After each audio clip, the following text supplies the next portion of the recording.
அயலக மண்ணிலும் அரசு கோப்புகள் தேங்கி கிடக்காமல் அலுவலகம் வழியே பணி தொடர்கிறது என்று முதலமைச்சர் மு.க.ஸ்டாலின் தெரிவித்திருக்கிறார். முதலீடுகளை ஈர்ப்பதற்காக அமெரிக்கா சென்றக்கூடிய முதலமைச்சர் மு.க.ஸ்டாலின் சிகாகோவில் அங்கு இருக்கக்கூடிய முன்னணி தொழில் நிறுவனங்களை சார்ந்தவர்களை சந்தித்து பேச்சுவார்த்தை மற்றும் ஒப்பந்தங்களை மேற்கொண்டு வருகிறார்.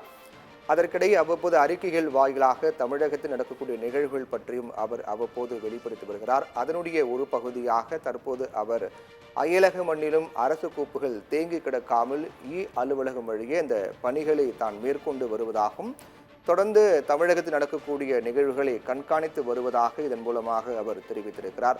அறிவியல் மற்றும் தொழில்நுட்ப வளர்ச்சிகள் உலகை உள்ளங்கைக்குள் கொண்டு வந்திருக்கிறது என்று முதலமைச்சர் மு.க.ஸ்டாலின் பெருமிதம் தெரிவித்திருக்கிறார்.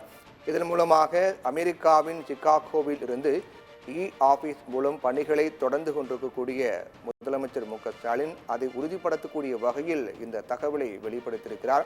அமெரிக்காவில் இருக்கக்கூடிய சிகாகோவில் ஆபீஸ் மூலமாக தமிழக அரசு பணிகளையும் தொடர்ந்து மேற்கொண்டு வருவதாகவும் கோப்புகளை கிடப்பில் இருக்க விடாமல் அதற்கு உடனடியாக கையெழுத்திடக்கூடிய பணியாக இருக்கட்டும், அதற்கு அடுத்த கட்ட நடவடிக்கை மேற்கொள்ளக்கூடிய பணியாக இருக்கட்டும், அனைத்துக்கும் அனுமதி வழங்கக்கூடிய வகையில் தொடர்ந்து அந்த இணைய சேவை வழியாக இந்த பணிகளை மேற்கொண்டு வருவதாக அலுவலகம் மூலமாக இந்த பணிகளை மேற்கொண்டு வருவதாக முதலமைச்சர் மு.க.ஸ்டாலின் தெரிவித்திருக்கிறார்.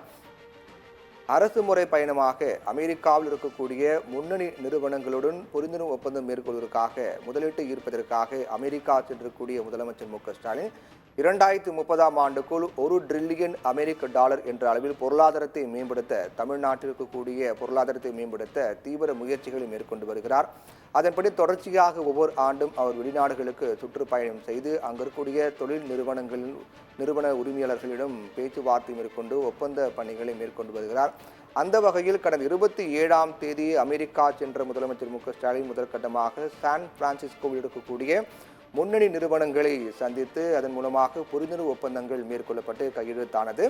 அதைத் தொடர்ந்து அங்கிருந்து சிகாகோ சென்ற முதலமைச்சர் மு.க.ஸ்டாலின் சிகாகோவில் இருக்கக்கூடிய முன்னணி நிறுவனங்கள் அந்த நிறுவனங்கள் சார்ந்த அதிகாரிகளை சந்தித்து தமிழ்நாட்டில் தொழில் தொடங்க அழைப்பு விடுத்தார். அதே போன்று பல முன்னணி நிறுவனங்களுடன் தொழில் தொடங்குவதற்கான புரிந்துணர்வு ஒப்பந்தங்கள் கையெழுத்தாகின. இதன் மூலமாக கிட்டத்தட்ட பல ஆயிரம் பேருக்கு வேலை வாய்ப்பு கிடைக்கக்கூடிய வகையில் இந்த முதலீடுகள் இருக்கும் பொருட்டு நடவடிக்கைகள் மேற்கொண்டு வருகிறார். அதனுடைய ஒரு பகுதியாக அவ்வப்போது அவர் தமிழக அரசியல் நிகழ்வுகள் தொடர்பாக அவ்வப்போது அறிக்கைகள் வெளியிட்டு வரக்கூடிய சூழ்நிலையில் சிகாகோவில் இருந்து ஆபீஸ் மூலமாக பணிகளை தொடர்ந்து மேற்கொண்டு வருவதாகவும் கோப்புகள் கிடப்பில் இருக்கக்கூடாது என்பதற்காக அதில் முறையாக கையெழுத்திட்டு பணிகளை மேற்கொள்வதற்கு ஏதுவாக உத்தரவுகளை பிறப்பித்து வருவதாக முதலமைச்சர் மு.க.ஸ்டாலின் தெரிவித்திருக்கிறார்.